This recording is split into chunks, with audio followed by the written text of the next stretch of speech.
আসসালামু আলাইকুম প্রিয় শিক্ষার্থীবৃন্দ, আশা করি তোমরা সবাই ভালো আছো। আমিও ভালো আছি আলহামদুলিল্লাহ। আজকে আমাদের তোমাদের সপ্তম শ্রেণীর গণিত বিষয়ে ক্লাস ইনশাআল্লাহ আলোচনা করবো।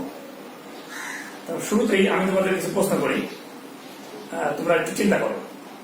দেখো, যদি তোমাকে প্রশ্ন করা হয় তোমার কাছে কয়টি বই আছে, তুমি হয়তো উত্তর দিলে 5টি বই আছে। কয়টি বই আছে বললে? 5টি বই আছে। 5টি বই আছে। তোমাকে যদি আমি প্রশ্ন করি তোমার বাসা থেকে তোমার মাদ্রাসার দূরত্ব কত, তুমি হয়তো বললে 1 কিলোমিটার। 1 কিলোমিটার। এই যে পরিমাণটা তুমি বলছো, এইগুলোকে আমরা কি বলবো? এইগুলিকে আমরা বলি কি বলি? এইগুলিকে আমরা বলি পরিমাণ। অর্থাৎ কোনো কিছুর পরিমাণকে যদি সংখ্যায় প্রকাশ করা হয় সেটাকে বলা হয় পরিমাপ। তাহলে আজকে আমি তোমাদের সাথে এই পরিমাপ বিষয়টা নিয়ে আলোচনা করবো ইনশাআল্লাহ। তোমরা খাতাতে লিখে নাও।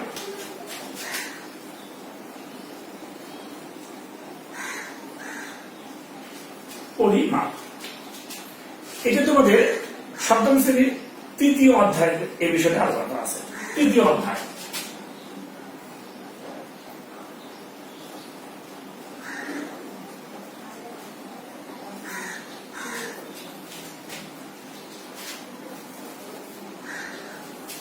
এই পরিমাপ অধ্যায়টি করতে গেলে তোমাদের কিছু গুরুত্বপূর্ণ বিষয়, দুইটা গুরুত্বপূর্ণ বিষয় আছে তোমাদের জানা দরকার।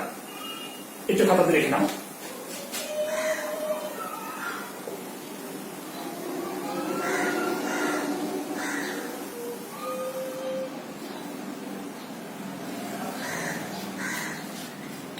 দুটি বিষয় খাতাতে লিখে নাও। প্রথমটা হলো পরিসীমা। একটা হলো পরিসীমা আর হলো ক্ষেত্রফল। পরিসীমা এবং ক্ষেত্রফল। দেখো, আমি একটি চিত্র আগে দিই।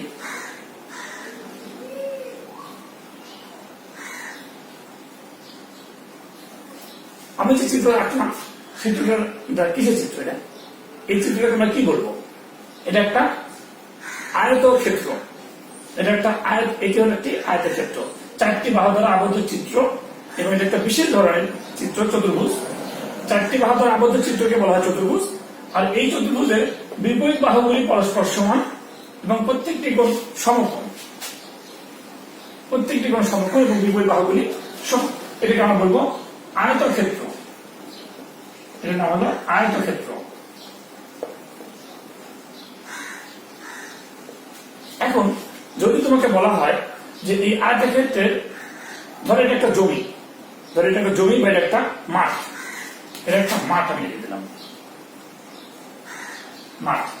আর যদি বলা হয় এই মাঠের চতুর্দিক দিয়ে তুমি যদি একবার হেঁটে আসো, এই মাঠের চতুর্দিক দিয়ে তুমি যদি একবার হেঁটে আসো, এইখান থেকে শুরু করলে, ধরো এ বিন্দু থেকে শুরু করলে, এ পয়েন্ট থেকে শুরু করে বি বিন্দুতে গেলে, হেঁটে হেঁটে গেলে বি বিন্দু থেকে তুমি আসলে সি বিন্দুতে, সি বিন্দু থেকে তুমি আসলে ডি বিন্দুতে, আবার ডি থেকে তুমি এ বিন্দুতে চলে আসলে, তাহলে তুমি কি পরিমাণ রাস্তা হাঁটলে বা কত দূরত্ব হাঁটলে?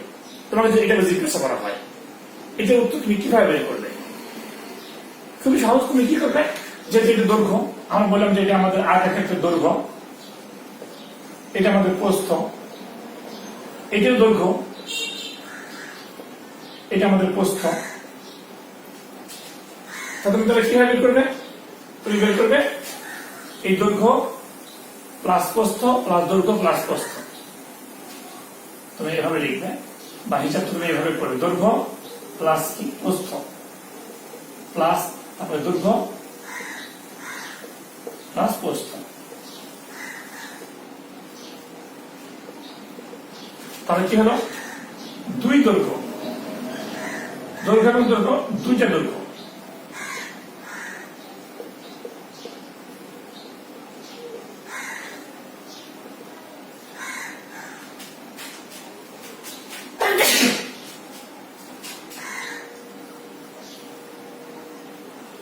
দৈর্ঘ্য প্লাস দৈর্ঘ্য, 2টি দৈর্ঘ্য হলো, প্রস্থ 2 দৈর্ঘ্য হলো। দৈর্ঘ্য কমন নিলাম, 2 কমন নিলাম, দুঃখিত, 2 কমন নিলাম, তাহলে এখানে দৈর্ঘ্য প্লাস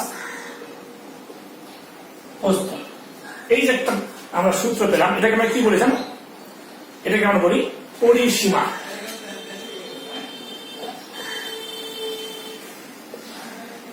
এটাকে আমরা বলি পরিসীমা। অর্থাৎ কোন ক্ষেত্রের, কোন একটি ক্ষেত্রের চতুর্দিকের যে দৈর্ঘ্য, কোন একটি ক্ষেত্রের যে সীমানার যে দৈর্ঘ্য, সীমানা বলতে পারো, বা চতুর্দিকের যে দৈর্ঘ্যটা, চতুর্দিকের যে বেড়ার দৈর্ঘ্য।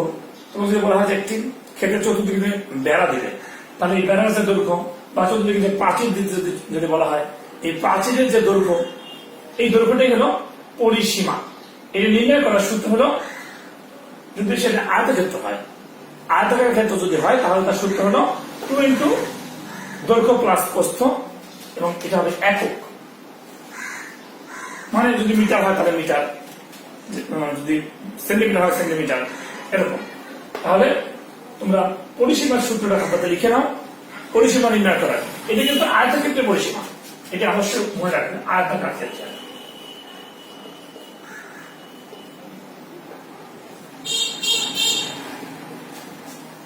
কারণ ক্ষেত্র, তোমাদের যে চিত্র বা ক্ষেত্র যদি বিভিন্ন রকম হয়, ভিন্ন ভিন্ন হয়, তাহলে তার পরিসীমা নির্ণয় করার সূত্রটা ভিন্ন হবে।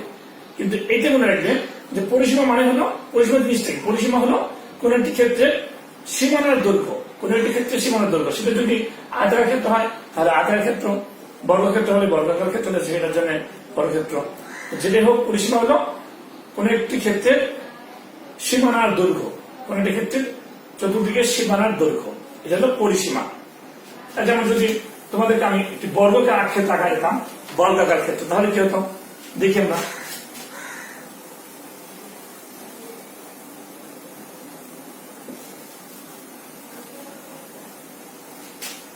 এবার দেখো বর্গক্ষেত্রের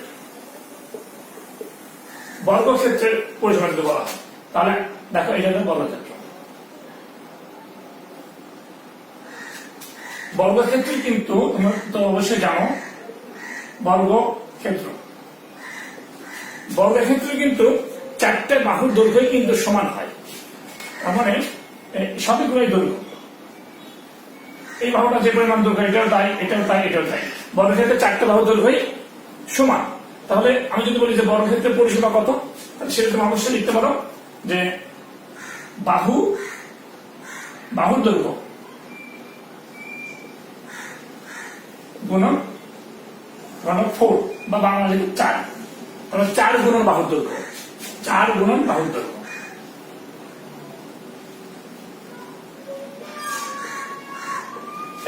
এটা হলো বর্গক্ষেত্রের পরিসীমা। কারণ বর্গক্ষেত্রের 4টে বাহুর দৈর্ঘ্য কিন্তু 4টে বাহুর দৈর্ঘ্য সমান। তাহলে যদি কেউ এখান থেকে এখানে এই পরিমাণ যায়, যেটুকু যাবে এখান থেকে এখানেও একই পরিমাণ, এটাও একই পরিমাণ, এটা একই পরিমাণ। তার মানে বর্গক্ষেত্রের পরিসীমা হলো 4টে বাহুর দৈর্ঘ্যের যোগফল। তাহলে 4টে বাহুর দৈর্ঘ্য যদি যোগ করো, তাহলে 4 গুণন বাহুর দৈর্ঘ্য হবে, 4 গুণন বাহুর দৈর্ঘ্য। এটা হলো পরিসীমা। এবার একটা আসে আমরা ক্ষেত্রফল জিনিসটাকে দেখি। আমরা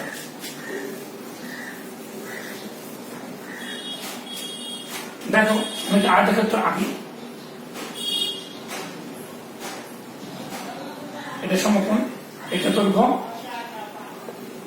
এটা আমাদের প্রস্থ, এটাও দৈর্ঘ্য।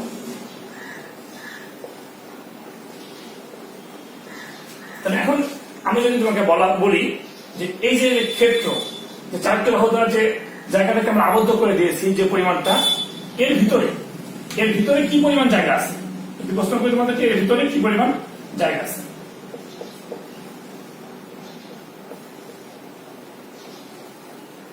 আমি বললাম এই যে আয়তাকার ক্ষেত্র, এই আয়তক্ষেত্রের ভিতরে কি পরিমাণ ভূমি আছে বা কি পরিমাণ জায়গা আছে, তাহলে এইটা কি পরিমাণ?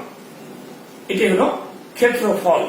কোন একটি ক্ষেত্রের ভিতরে যে পরিমাণ জায়গা আছে বা যে পরিমাণ ভূমি আছে, এই পরিমাণটা হলো ক্ষেত্রফল। যদি সেটা আয়তক্ষেত্র হয়, তাহলে সেটা নির্ণয় করার সূত্র কি হবে? তাহলে আমরা জানি যে আয়তক্ষেত্রের ক্ষেত্রফল সূত্র কি? দৈর্ঘ্য গুণন প্রস্থ। ক্ষেত্রফল, আয়তক্ষেত্রের ক্ষেত্রফল।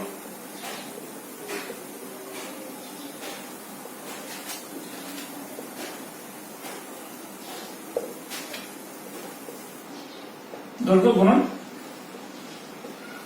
প্রস্থ।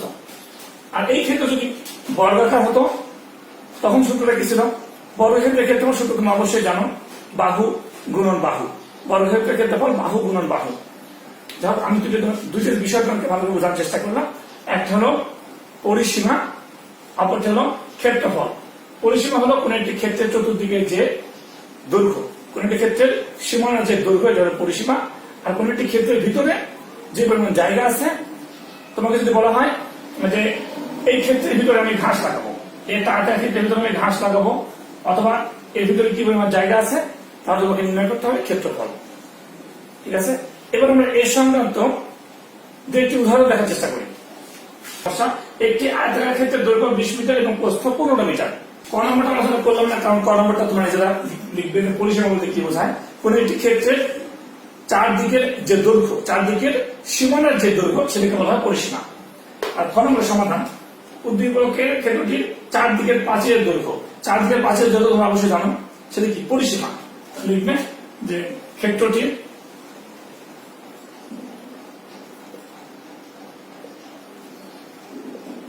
পরিসীমা 2 গুণন দৈর্ঘ্য যোগ প্রস্থ।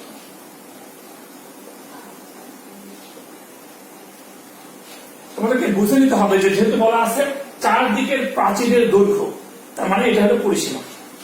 তাহলে পরিসীমা সূত্র আমরা লিখি আমরা 2, দৈর্ঘ্য কত আমাদের? দৈর্ঘ্য আছে 20 মিটার, প্রস্থ কত আছে? 15 মিটার। কত হলো? 20 এবং 15 যোগ করে কোথায়? 35। অতিরিক্ত 70 মিটার। এটা হলো আমাদের এই উদ্দীপকের যে ক্ষেত্রটি দেওয়া আছে, আয়তক্ষেত্র, সেই আয়তক্ষেত্রের চারদিকের সীমানার দৈর্ঘ্যটা হলো 25 মিটার, অর্থাৎ এটা পরিসীমা। গণনাটা যদি প্রশ্ন উত্তর করতে বলা হয়, গণনাটা বলা আছে উদ্দীপকের ক্ষেত্রটিতে প্রতি বর্গ মিটার 10 টাকা হিসেবে ঘাস লাগাই দাও। তো ঘাস লাগাবো আমরা, তাহলে বললাম যে ঘাস যদি লাগাই আমরা মাঠে বা এই ক্ষেত্রটিতে, সেটা কোন পরিমাপ আমাদের নির্ণয় করতে হবে? সেটা হলো ক্ষেত্রফল। আর দেখো গ নম্বর,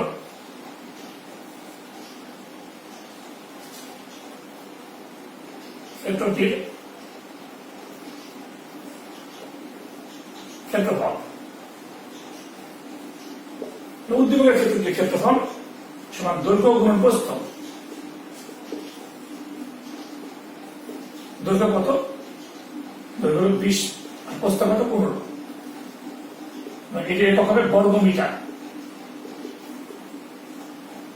তাহলে 30 গুণ করলে হবে 300 বর্গ মিটার। এটা হলো ঘাস লাগাতে যে জায়গাটা আমরা ঘাস লাগাবো, যে জায়গাতে, তার পরিমাণ হলো ক্ষেত্রফল। সেটা হলো এই ক্ষেত্রটির ক্ষেত্রফল 300 বর্গ মিটার। এবার দেখো প্রতি বর্গ মিটারের খরচ কত হয়? 10 টাকা। অতএব লিখবে প্রতি বর্গ মিটারের খরচ হয়, প্রতি বর্গ মিটারে খরচ হয় কত টাকা? 10 টাকা। অতএব 300 বর্গ মিটার খরচ হবে মানে 10 গুণ 300, 3000 টাকা। এই তো আমরা এই সমস্যাটা সমাধান করে দিলাম। এবং এর আলোকে আমি আশা করি তোমাদের যে বইতে যে অঙ্কগুলি আছে বা এই সংক্রান্ত যদি কোনো সমস্যা থাকে, তোমরা আশা করি অবশ্যই করতে পারবে ইনশাআল্লাহ। তোমরা একটু আসার চেষ্টা করবে, আশা করি পারবে। সবাই ভালো থাকো। আজকে পর্যন্তই, আল্লাহ হাফিজ।